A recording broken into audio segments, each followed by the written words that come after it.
สูงส่งเพียงลำเพียงเอิญได้ดำลงน้องอยู่อย่างเอาสิเด็กโตน่ารักไปทั่วเขียนแฟนน้องก็เขียนแฟนเป็นหรือกันในเชียนก็จะมีแรงให้ตื่นน้ำเนาะขอขอบคุณเด้อครับสิครับละเมื่อทั้งน้องเจ้าละให้ฟอนเซินยาวเดินยาวอย่าเป่าดูวันดอกเนี้ยใสแสงฟ้าส่องอำไพจะหวยคืนน้องเมื่อบานผู้ใหญ่บ้านมาเดินชายให้เขาได้มาห้องสองไปตามจุดประสงค์วงไปลำทาลาเป็นเฮ้ยถ่ายได้มุนยินละลายการชดจบสิ้นเป็นเขาใส่ลังลำดัง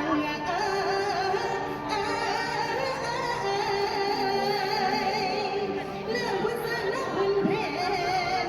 ฝากแฟนๆในเด้อจ้าฝากแฟนๆในเด้อเจ้า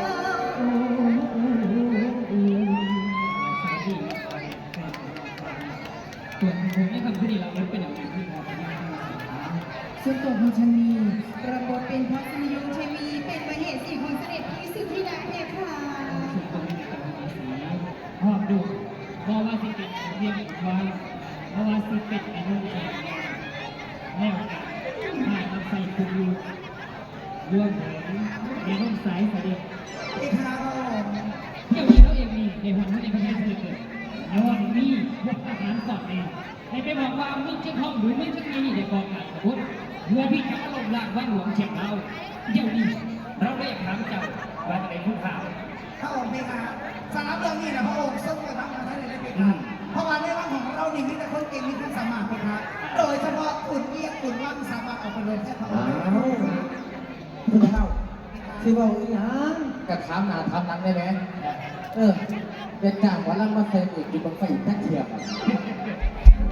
ลาเบลนี่พระองค์มายังค่ะ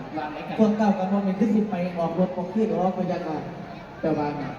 พระองค์ต้องคนที่มีฝีมือ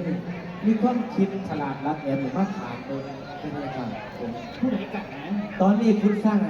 มาถาขอพระองค์ที่หนาทองพระร่มเลยพยังค่ะ ชาเดียวยายไปตามมาเขาบอกเราแบบนี้ คุณสร้างขอได้